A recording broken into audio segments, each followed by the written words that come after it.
గతంలో every month every 2 months ఒకసారి law and order పైన సమీక్షలు జరిగేటివి.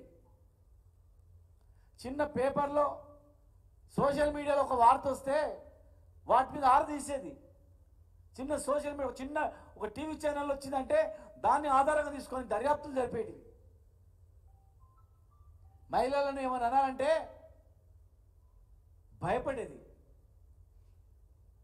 దళితులు, అట్టడుగు వర్గాల వాళ్ళు, గిరిజనులు వీళ్ళకే ఈ పరిస్థితి ఉంటే మామూలు వాళ్ళ పరిస్థితి ఏంది? ప్రత్యేకమైన చట్టాలు ఉన్నాయి వాళ్ళకు, ప్రత్యేకమైనటువంటి హక్కులు ఉన్నాయి వాళ్ళకు.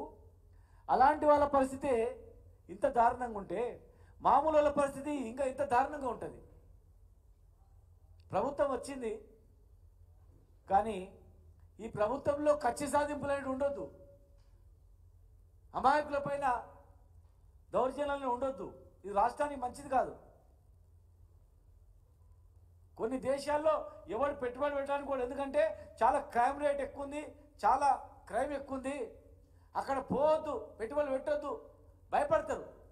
ఇలా హైదరాబాద్ అంటే కళ్ళు మూసుకొని వచ్చే పరిస్థితి ఉండే.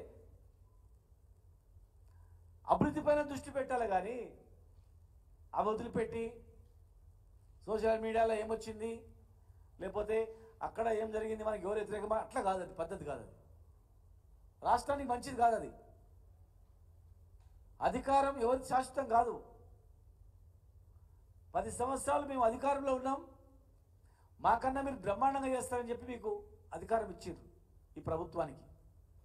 ఈరోజు పోలీసు వాళ్ళు చేసినా వేరే ఎవరు చేసినా అది వాళ్ళ తప్పు కాదు. ప్రభుత్వం విధానాన్ని బట్టి నడుస్తారు. ప్రభుత్వం ఏం చేయమంటే చేస్తుంటారు. మరి ప్రభుత్వం ఒకవేళ వ్యతిరేకంగా చేస్తే ఒక్కరి మీద చర్యలు ఉంటే ఇంకోటి చేయరు. పునరావృతం కాదది. సమీక్షలు నిర్వహించి ఇది పద్ధతి కాదు, ఇది మంచి పద్ధతి కాదు, మహిళల పట్ల ఇలా ఉండాలి, దళితుల పట్ల ఇటు ఉండాలి, అట్టడుగు వర్గాల పట్ల ఇటు ఉండాలి, పేదవాళ్ళ పట్ల ఇటు ఉండాలి, ఎవరికైనా అన్యాయం జరిగిందంటే మన యాక్షన్ ఇటు ఉండాలని మీరు తెలియజేస్తే దాని ప్రకారం ఆ వ్యవస్థ అనేది నడుస్తుంది. ఇలా ఒక సిఐని సస్పెండ్ చేసినంత మాత్రాన, ఒక సిఐని డిస్మిస్ చేసినంత మాత్రాన వ్యవస్థ బాగుపడుతుందని కాదు. ప్రభుత్వ పాలసీ బయట పెట్టాలి, లా అండ్ ఆర్డర్ పైన సమీక్షించాలి, సమయం లేకపోతే ఇంకెవరికైనా బాధ్యతలు అప్పచెప్పి వాళ్ళ దగ్గర రివ్యూ చేయించాలి. అప్పుడే రాష్ట్రం అభివృద్ధి అనేది జరుగుతుంది. లేకపోతే మళ్ళీ వెనకటి రోజులు వస్తాయి. విచ్చలవిడిగా దోపిడీదారులు వస్తారు, అరాచకాలు వస్తాయి, దౌర్జన్యాలు పెరిగిపోతాయి, అన్కంట్రోల్ అయిపోతుంది. అది మేమంతా కష్టపడి తెలంగాణ తెచ్చుకున్నది, తెలంగాణకు నష్టం జరుగుతుందంటే మేము ఊరుకునే పరిస్థితి ఉండదు. మీరు మంచిగా పరిపాలించుకోండి, మంచి పేరు తెచ్చుకోండి, కానీ చెప్పింది ఒకటి, ఎలక్షన్ల తర్వాత చేసేది ఒకటి. మీరు అన్న మాటలు గుర్తు చేసుకొని ఎలక్షన్ల ముందు మీరు ఏం మాట్లాడినరు, ఏది నమ్ముకొని ప్రజలు మీకు ఓట్లేసిండ్రు, అధికారంలోకి వచ్చిన తర్వాత మీరు ఏం చేస్తున్నారు? ఈ రాష్ట్రంలో ఉన్నటువంటి అట్టడుగు వర్గాల వాళ్ళు, పేదవాళ్ళు, బడుగు బలహీన వర్గాల జాతులు, రైతులు ఇలా ఏమనుకుంటున్నారో మీ గురించి ఒకసారి మీరు సమీక్షించుకోండి. మీ విధానం ఎట్లా ఉందో. ఇంత భయానకమైనటువంటి పరిస్థితులు, ఇంత అరాజకమైనటువంటి పరిస్థితులు, ఓ మహిళను చీర విప్పి ఒక నిక్కరేసి కొట్టడం అంటే ఎక్కడైనా విన్నామా? ఇలాంటి పరిస్థితి ఎక్కడైనా ఉందా? చెప్పుకోవడానికే సిగ్గు అనిపిస్తూ ఉంది. మా రాష్ట్రంలో ఇట్లా జరిగింది ఒక మహిళ పైన అంటే బాధ అవుతూ ఉంటుంది.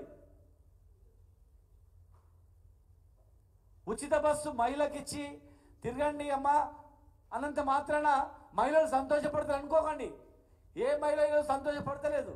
మహిళలకు కావాల్సింది ఒక రక్షణ, మహిళలకు కావాల్సింది సెల్ఫ్ రెస్పెక్ట్, గౌరవం. నడుచుకుంటూ పోతారు, వస్తారు, మిరపపడని తింటారు, చట్నీ అని తింటారు, కానీ గౌరవం లేకుండా భయభ్రాంతులతో మహిళలు ఉండలేరు. ఆత్మగౌరవం పట్టుకొని మహిళ బతకలేదు తెలంగాణలో. పడి వస్తుంది కానీ మాట పడినటువంటి చరిత్ర ఈ తెలంగాణ గడ్డ మీద ఉంది. అలాంటి మహిళలపైన ఇలాంటి దాడులు జరుగుతున్నాయంటే ఒకటా రెండా? హత్యలు, మానభంగాలు, దౌర్జన్యాలు, చివరకు పోలీసులే డిపార్ట్మెంటే ఆ పని చేస్తే ఎవరు చెప్పుకోవాలా? తండ్రే బిడ్డను దౌర్జన్యం చేస్తే, తండ్రే కొడుకు మీద దౌర్జన్యం చేస్తే బిడ్డ ఎవరు చెప్పుకుంటారు? వీళ్ళని కాపాడాల్సింది తల్లి తండ్రి, పోలీసే తల్లిదండ్రే కాపాడాల, ప్రభుత్వమే తల్లిదండ్రే కాపాడాలి. కానీ మీ ప్రభుత్వమే ఈ పాలసీ పెట్టి పోటీల మీద పడి వీళ్ళు ఇదే పనిలో ఉన్నారు. చాలామంది డిపార్ట్మెంట్లో ఇదే పని మీద ఉన్నారు. వాని పిలిపియాలి, వీని పిలిపియాలి, వాని బెదిరియాలి, వీని బెదిరియాలి, వాని కంట్రోల్ చేయాలి. ఇది ఎంతవరకు మనస్ఫూర్తిగా రావాలి? ప్రభుత్వాన్ని గౌరవించేది, మిమ్మల్ని గౌరవించేది, నాయకులను, ప్రజాప్రతినిధులను గౌరవించేది మనస్ఫూర్తిగా రావాలా? ప్రజలు మిమ్మల్ని మనస్ఫూర్తిగా నిండు మనసుతో దీవించాలి తప్ప భయంతో ఉన్నంత మాత్రాన కాదు అది.